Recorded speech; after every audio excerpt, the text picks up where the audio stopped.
Ана Вучева, активист, волонтер во Супорт Кочани. Здружение на граѓани кој беше формирано веднаш по несреќата од 16 март 2025, на која мораме да се сеќаваме и да се бориме да не се повтори више никогаш. А вас би ве прашал, од кога слушнавте, нели, што се случи, како, на кој начин реагиравте и за колку брзо време? Па јас реагирав доста брзо. Мислам, јас бев во диското таа вечер кога се случи несреќата. Наставно беше, мислам, гледка и звуци кои што стварно не посакувам никој никогаш да не ги виде и се надевам дека никогаш нема да се повтори никаде. Меѓутоа, да го ставам акцентот на Супорт Кочани. Во Супорт Кочани се придружив најбрзо што можев, откако јас закрепнав, и почнавме да работиме со цел да помогнеме на другите, и тоа беше единствениот излез за мене, преку што уствари јас самата на себе си помогнав, додека помагавме на другите.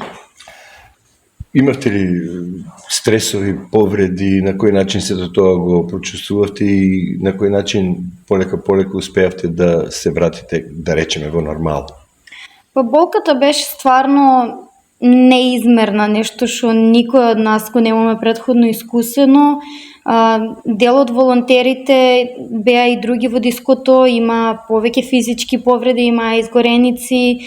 Со текот на времето гледавме како физичките рани заздравуваат една по една, меѓутоа стварно на ментално ниво толку ни беше на сите, секој ден ни беше нов предизвик, не знаевме како да се справиме и не знаевме што не чека у теко на дено.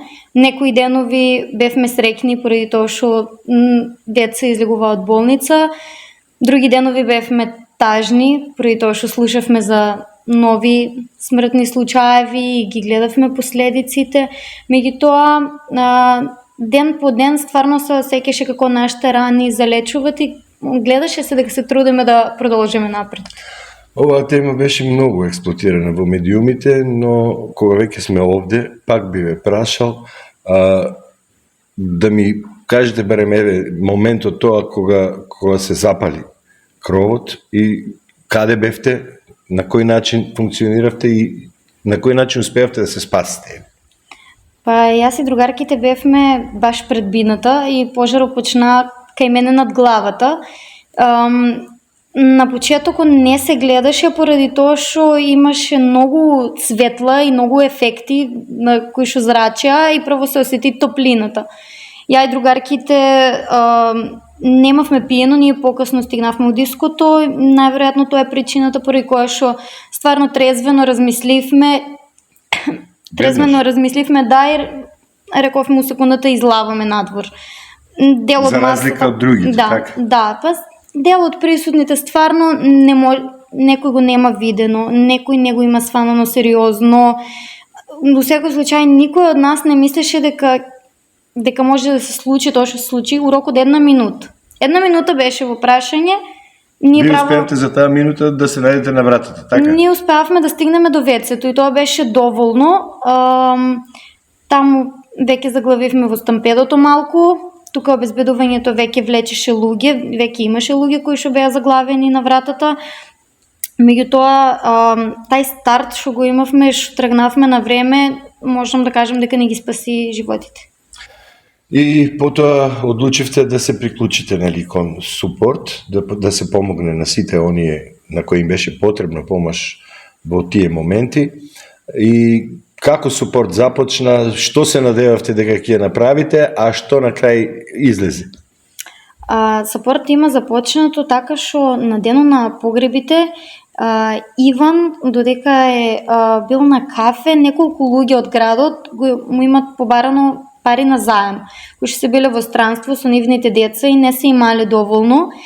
И иако стварно државата се обидуваше нешто да направи у тие моменти, па ние сме заглавени у некое бирократско општество што мораше многу да чекат на процедури, а на родителите и на блиските и треба пари сега и веднаш. И Иван ја има дадено својата картичка на една мајка за да може да се послужи за се што и треба, ама после неа кога неколку други души имат потражено исто, едноставно ти сам како единка не можеш да ја помогнеш на сите. И поради тоа имат дојдено до идејата да направат една како зид на информации дека што ќе можат да се пласират сметките на сите повредени кои што се во другите држави за луѓето да можат директно да донират и да се избегне целиот тај процес на чекање. И од каде доаѓаат донациите најчесто? Од секаде. Искрено, почетокот беше толку трогателен за мене, поради тоа што кога ги гледавме донациите, буквално се гледаше дека луѓето имаат донирано до денарчи. У смисол 572 денари. Толку имам да одвојам, толку ќе ги пуштам и сите ќе ги пуштам. Толку беа стварно некако утешителни, надежни, гледаше се дека прво сите од Македонија, нема некој кој што не го допрева е случај, сите од Македонија донираа. Од странство, први тоа што платите секако не се исти како тука, донациите стварно беа огромни, многу помогнаа на многу луѓе, поради тоа што тоа беше огромна бројка на луѓе за која што никој не е спремен, ама сакам да мислам дека стварно на сите и се допринесе највеќе што можеше у тие моменти. И сега распределбата во тоа време беше така упитна, никој не знаеше на кој начин вие ги распределувате тие пари, дали на некој повеќе му беа потребни средства, помалку, имавте ли некоја формула? На почетокот разговаравме за тоа, ние прво Супорт Кочани го оформивме како здружение баш со таа цел што луѓето не знаат на кој треба да донират и сакаат да донират на наша сметка за ние да ги распределиме. Поради тоа на крајот да учивме да едноставно не сме ние тие кои што можеме да одлучиме и да ги проценеме повредите. Исто така немавме официјален список од никое министерство за да знаеме кој степен на изгореници има, па поради тоа одлучивме на сите што ги имаме да се поделат рамномерно. И тоа го следеме од почетокот па до последната распределба. И кога е последната распределба, да кажеме, цела година помина, еве сега уште скоро 2 месеци, дали уште се работи на тоа, дали на некој начин уште се помага? Извинете само, за креми? Само да ја даваме креми. Извинете. Ако баш добро што... Во моментот на снимање, канцеларијата Гнездо ја посетија дел од повредените, кои ги подигнаа потребните лекови, а од разбирливи причини не сакаа да бидат снимени. Токму тоа сакав и да ве прашам, дали се уште сте активни и дали уште имате контакти со повредените и со дел од нив, дали уште им помагате, а како што можеме да забележиме и во текот на разговорот, пристигнаа, нели, оние на кои им се потребни тие креми и тогаш да се префрлиме веднаш на таа тема, што конкретно вие давате моментално на повредените и зашто се користи? Да, моментално, после последната распределба веќе немаме капацитет, немаме доволно волонтери за да можеме да се справиме со собирање на финансиски донации и доколку некој сака да донира финансиски средства, му препорачуваме да донира директно на сметките на повредените.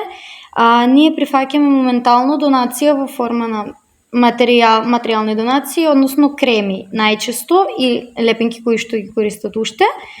И стојат тука одредено време и ние ги објавиме на Инстаграм, повредените ни пишат, отприлика знаеме кој каква крема користе, они ни пишат и дојдат да си ги земат. Се работи за скапи креми или? Па да, зависи од кремата, од 20 евра па се до 150 евра знае да биде една крема. Конкретно тие што се поскапи ги немаме тука во Македонија и затоа уште баш би сакала сега да се заблагодарам. Има уште луѓе од странство кои што собират, особено наши македонски заедници. Соберат се повеќе души со одредена сума на средства и купат креми кои што ги немаме ние тука во Македонија и после ни ги праќат на нас тук. Вие сте со нив, како што гледаме во континуитет, има ли подобрувања од сето тоа и дали, како што поминува времето, овие деца, би рекол, повредените, на некој начин се опоравуваат и се доведуваат до состојба да бидат здрави? Па се е индивидуално, стварно е многу индивидуално, ама јас сакам да мислам дека сите се движат на подобро.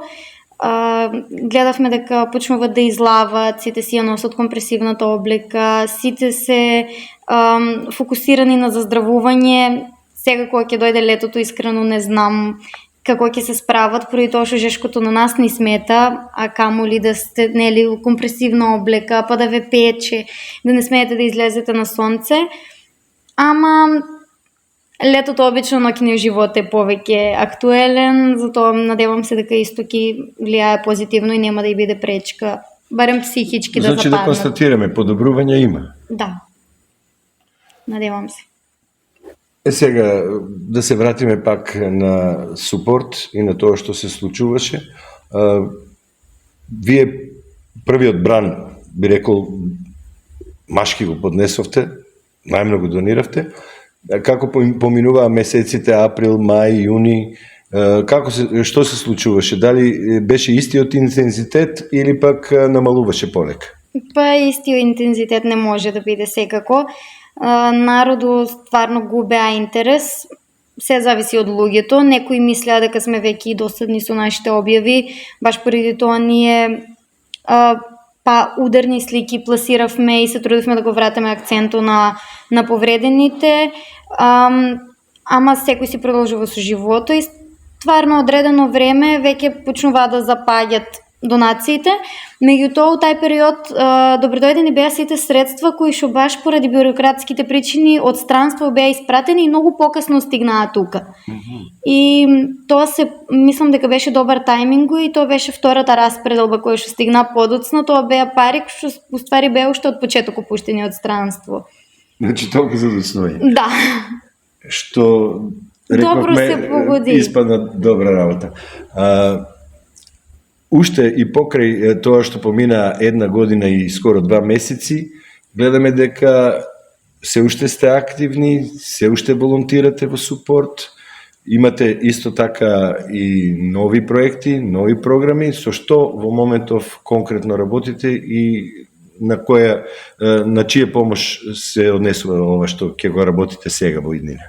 Во моментот работиме на грант добиено од Цивика заедно со Сдруженијето на младите можат и тоа е грант кој што сакаме да направиме приречник, односно ќе биде протокол за постапување во кризна ситуација.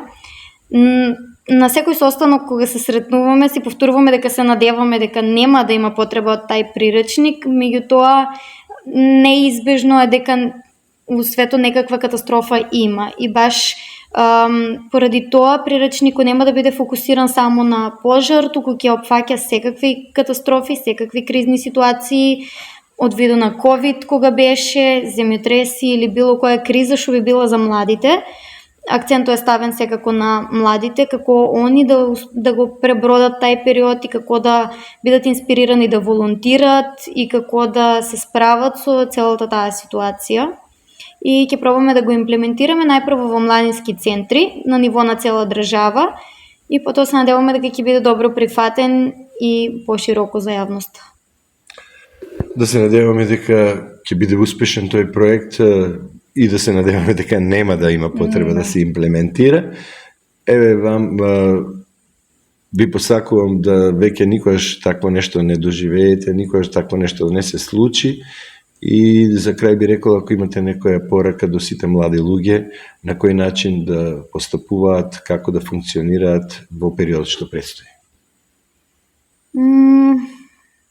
Не се осеќам јас многу компетентна да давам совети за сите, меѓутоа од мое искуство... Мислење, ваше мислење. Да, од мое искуство би сакала да кажам на сите да бидат силни и стварно да се сакат повеќе и да си дават поддршка. Поради тоа што сите млади у градот, без разлика колку се смееме и колку излаваме и колку сме наводно храбри, сите минат низ истата борба и стварно е на сите уште тешко.